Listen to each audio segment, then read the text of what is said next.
never fails. When I first start working with buyer clients, they always ask me about purchasing a foreclosed property or a power sale property.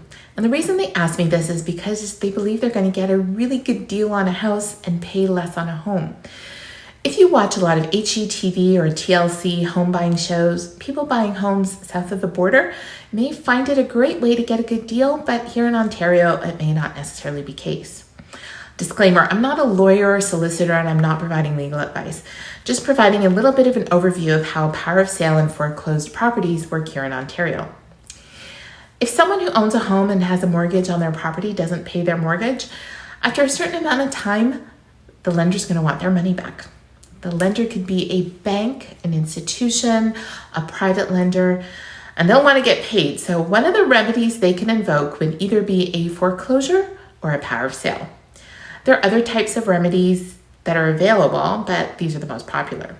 To foreclose on a property, it requires that the lender go to court. There's so much paperwork and legal procedures involved that lenders prefer not to jump through those hoops, so it tends not to be very popular.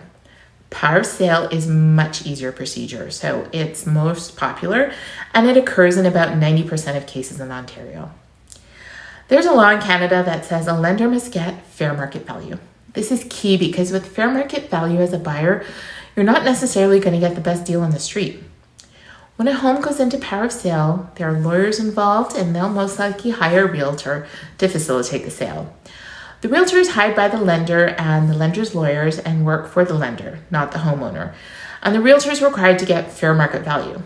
The home will be marketed and treated the same as any other home. So whatever the home sold for, the lender gets their share and any difference is returned to the homeowner.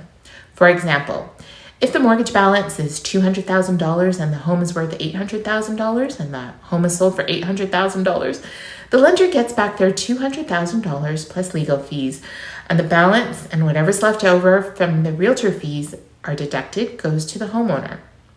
You may not get the best deal on the house unless it has maybe a stigma attached to it.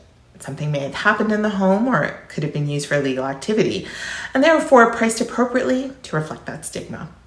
Purchasing a power of sale home can be risky when you're buying the home in an as-is condition.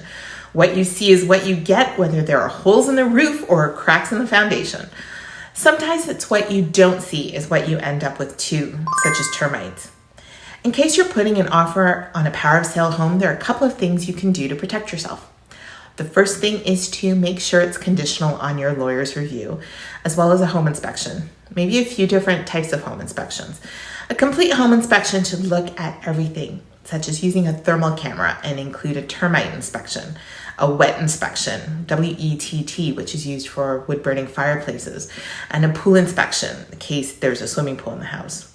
You'll also want to verify that the appliances, the furnace, the air conditioner are actually owned, meaning they're not on a payment plan and the title can be passed on to you. If not, you might find that your oven's being repossessed by Best Buy. The final risk you are potentially vulnerable to in a power of sale home is called the mortgager's right of redemption.